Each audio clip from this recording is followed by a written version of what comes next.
Tila iniwan umano sa ere ang 18 dating bodyguards ni dating Congressman Zaldico ng mga senador na nag-udyok sa kanila na lumantad.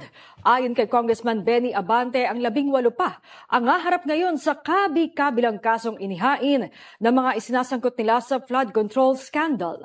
Nagbabalik si Nako mga pre, kawawa naman itong mga 18 kargador na to, 'di ba?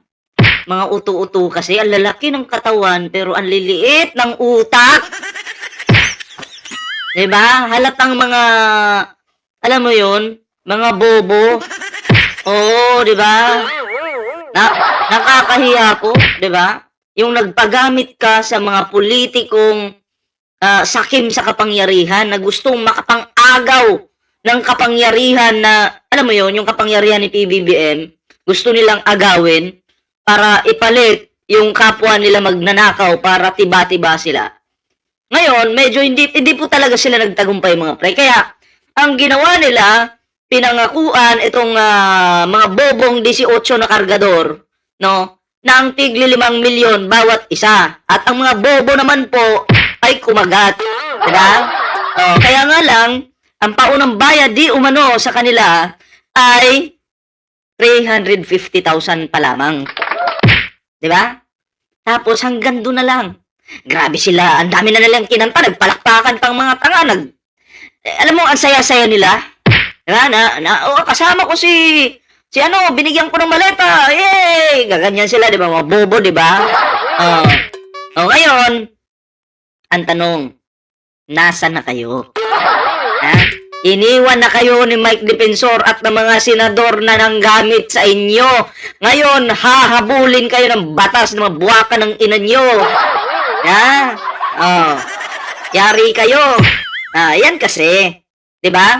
Marami ding naniniwala sa inyo na mga bobong didilis na sabi nila kayo daw yung nasa katotohanan, palakpakan daw kayo. O ngayon yung palakpakan, mga ugok. Ha? Ngayon yung palakpakan ng mga putang inan to. 'Di ba? Nasa na kayo ngayon? Tagtad kayo ng kaso ngayon, pati yung lawyer na yan, baligod na yan. May kalalagyan kayo, sureball yan. Yan tayo eh. Ang galing-galing nyo manira, ang galing-galing nyo talaga, ang kupal-kupal nyo. Ngayon, nakulong na yung amo nyo. Sino pa yung tutulong sa inyo? Wala na. Kahit makalaya pa yung amo nyo, wala nang pakialam yan sa inyo. Diba? Nagamit na kayo eh. Tapos na eh. Alam mo kasi yung mga ganyan, gamitan lang talaga. Lalo na't yung mga yan, wala naman talagang pakialam yan sa inyo. Kahit nga mamatay kayo dyan. Walang pakialam yan sa inyo kasi importante lang maging kasangkapan kayo para may sakaptuparan yung kanilang hindi magandang plano. Kawawa naman yung pamilya nitong putang inang basura mga 18 kargador, di ba? Nagkaletse-letse ang buhay ngayon. Mga wala kasing trabaho mga animal, kaya gusto isimani lang. Anyway, ito po yung ating reaksyon ngayon. Pero syempre, no, bago po tayo magtuloy-tuloy sa ating reaksyon, ayan, kung bago pa lang dito sa ating YouTube channel, huwag kalimutan mag-like, share, subscribe para naman po mag-updated kayo sa mga uploads po natin. Siyempre, may TikTok, may Facebook po tayo dyan. Kompleto po yan. Kalimbangin nyo na lang po yung ating mga social media accounts. Ayan. At eto na, mga pre, no? Panoorin po natin ang balitang ito. I-play po natin. Tila iniwan umano sa ere ang 18 dating bodyguards ni dating Congressman Zaldico ng mga senador na nag-udyok sa kanila na lumantad. Ayon kay Congressman Benny Abante, ang 18 pa ang haharap ngayon sa kabi-kabilang kasong inihain ng mga isinasangkot nila sa flood control scandal.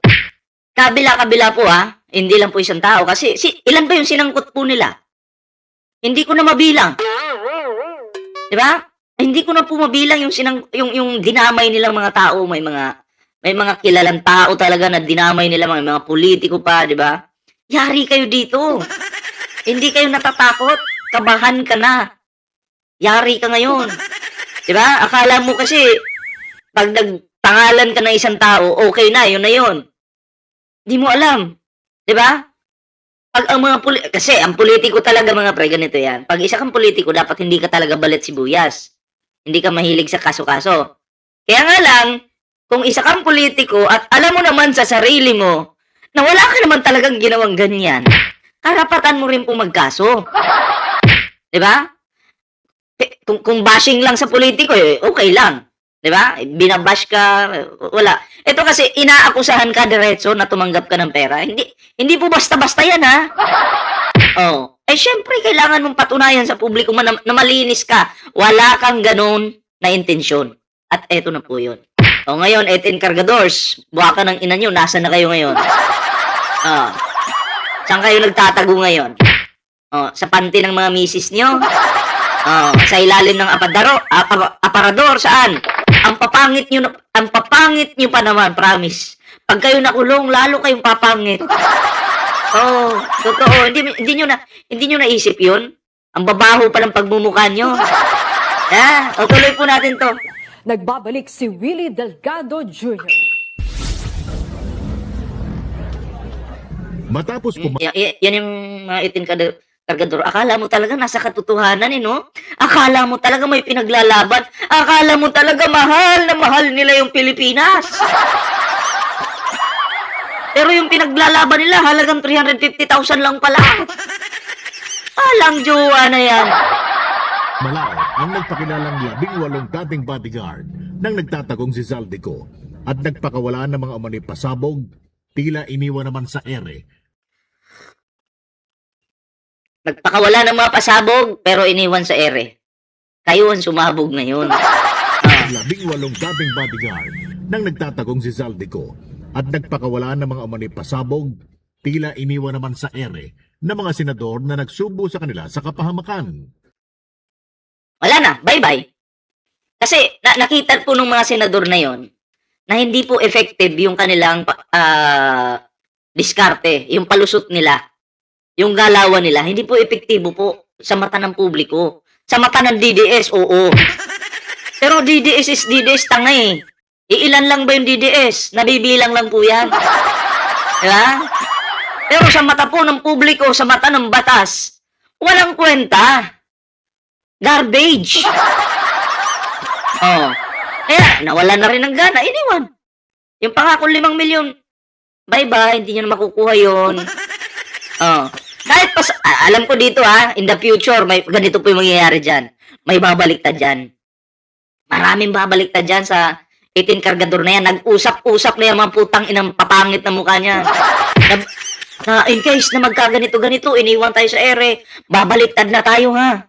O ikakanta na natin yung mga senador, sabihin natin pinilit lang tayo, napilitan lang tayo kasi babayaran tayo. Mga ganyang palusot, alam nyo yun? Yun yung tinatawag nilang Plan B para mailigtas nila yung sarili nila. Pero, iwan ko lang, no? Kung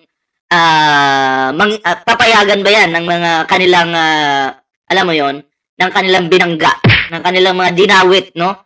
Kasi kahit ako, hindi ako papayag na ganun-ganun na lang, mga pre. Diba? Dinamay-damay mo ako, tapos ngayon, bigla kang babaliktad. Hindi pwede, tuloy ang kaso. Diba? So yun po mga pre, no? Abangan po natin sa mga susunod na araw, buwan. Ganyan yung mangyayari.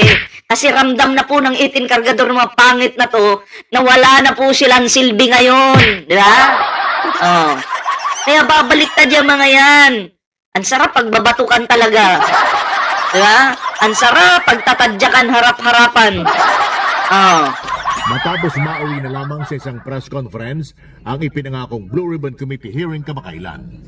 Malinaw para kay Human Rights Committee Chairman at Manila Representative Bienvenido Abante na inabando na umano sila ng mga politikong unang sumuporta sa kanilang aligasyon. Kaya tuloy, posibleng sila lang ang sumalos. Kaya posibleng sila po ang sumalo sa limpak-limpak na kaso. Sabi nila nasa katotohanan daw sila.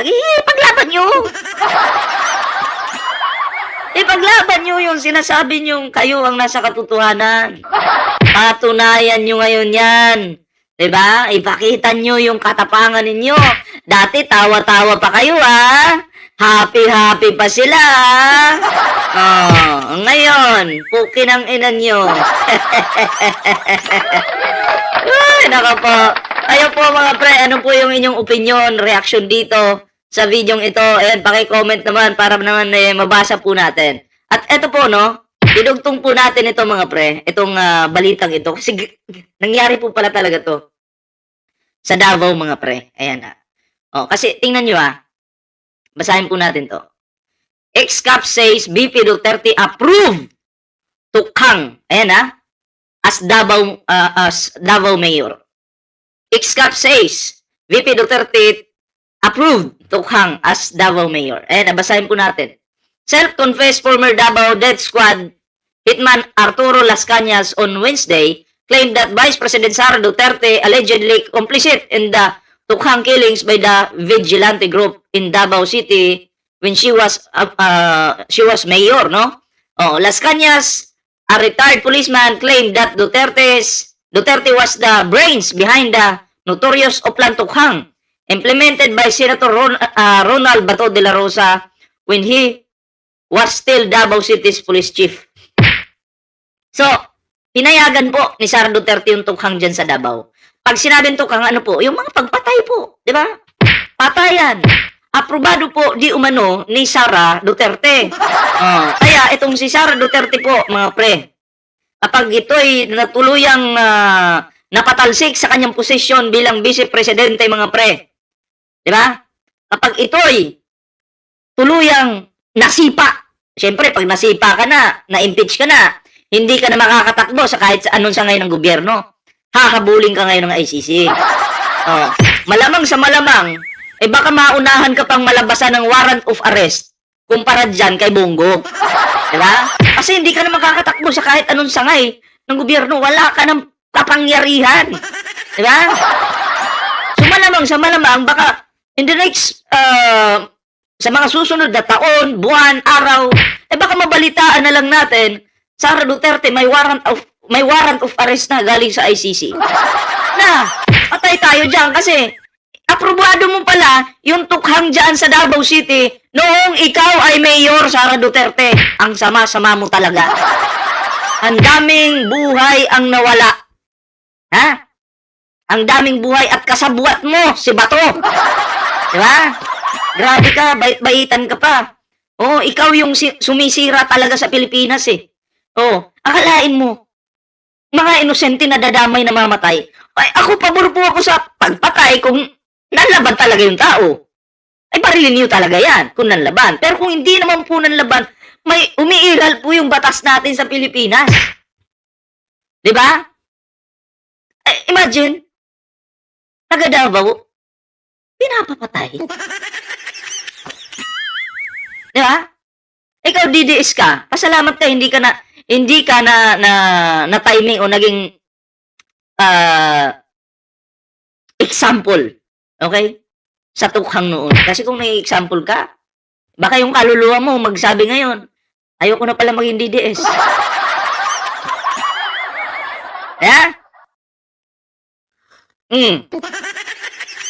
Kaya ang ICC po, yari talaga. No? Malamang, si Sara Duterte po,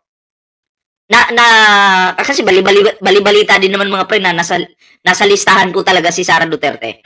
Isa po si Sara Duterte sa nakalista doon sa ICC, no? Na malamang sa malamang yung pagka-impeach na lang talaga ni Sara Duterte yung inaantay. Diba? Kasi grabe yung patayan sa Davao po, no? Hindi lang naman po Davao, buong Pilipinas, pero sa Davao kasi aprobado ng mayor hindi po ako may sabi niya na si Las Cañas po. Kasi si Las Cañas ay nasa DDS yan. DDS yan dati. Kumbaga, Davao Death Squad. Member po yan ng Davao Death Squad. Yan si Las Cañas. Kaya kung ano po yung nalalaman niya mga pre, sinasabi niya po yan sa publiko. Diba? Wala talagang baho na hindi lalabas, ano? So, ayun.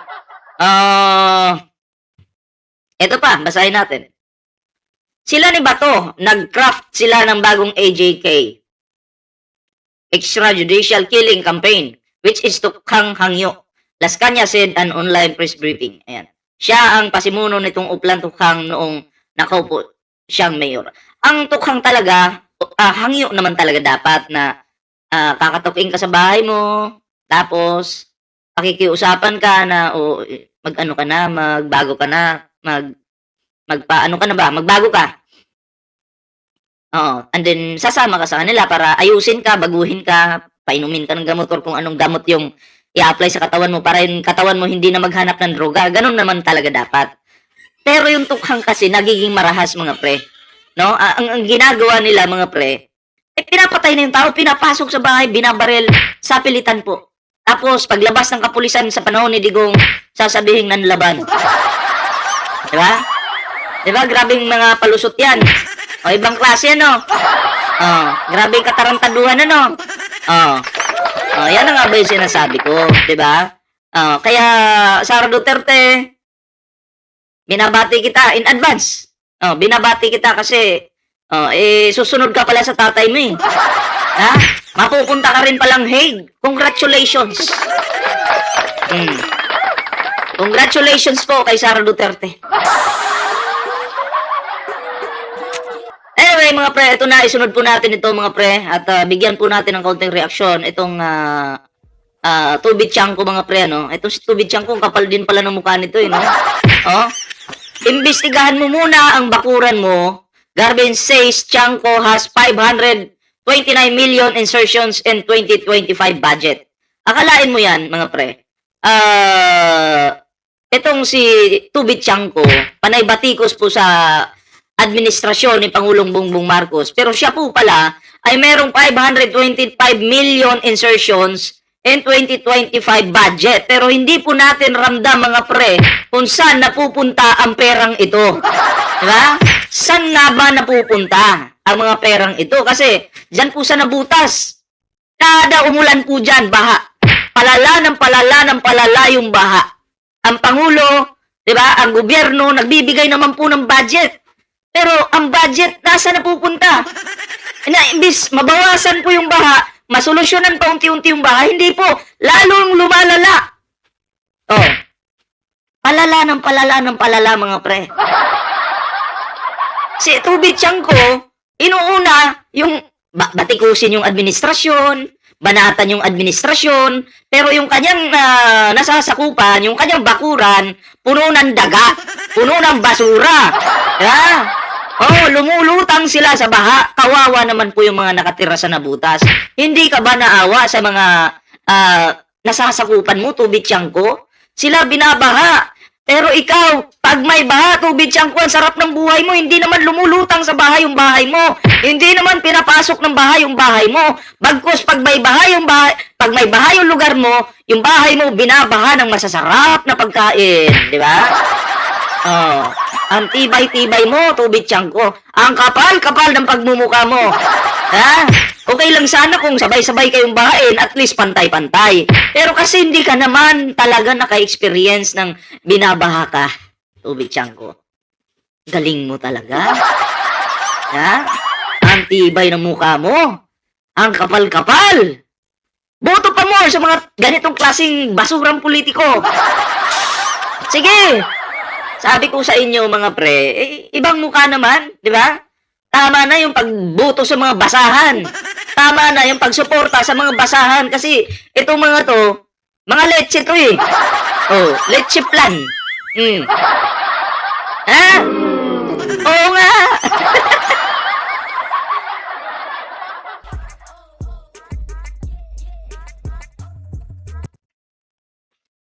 Mapapahigop na lang talaga ako ng kape nito. Kayo mga pre, ano po yung inyong opinion dito, no? Gusto ko namang mabasa yung opinion. Kasi puro na lang ako nagbibigay ng opinion. Kayo naman, bigay naman kayo ng opinion dito sa kay Ballpoint Man. Para naman mabasa po natin yan, di ba? So, yun lang, yung ating video. Abangan niyo po yung live natin, ha? At yun, may bago po tayo magtapos. Meron po tayong TikTok dyan. Meron po tayong Facebook dyan. Ayan, kompleto po yan, mga pre. Follow nyo na lang po yung ating mga social media accounts. Ayan. May ano naman tayo dyan eh. Ballpoint Man 2.0.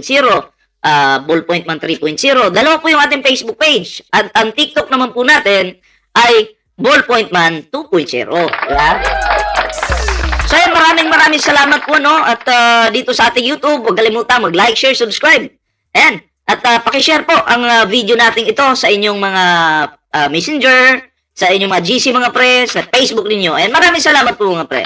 And ingat po, kita-kits po sa susunod na video.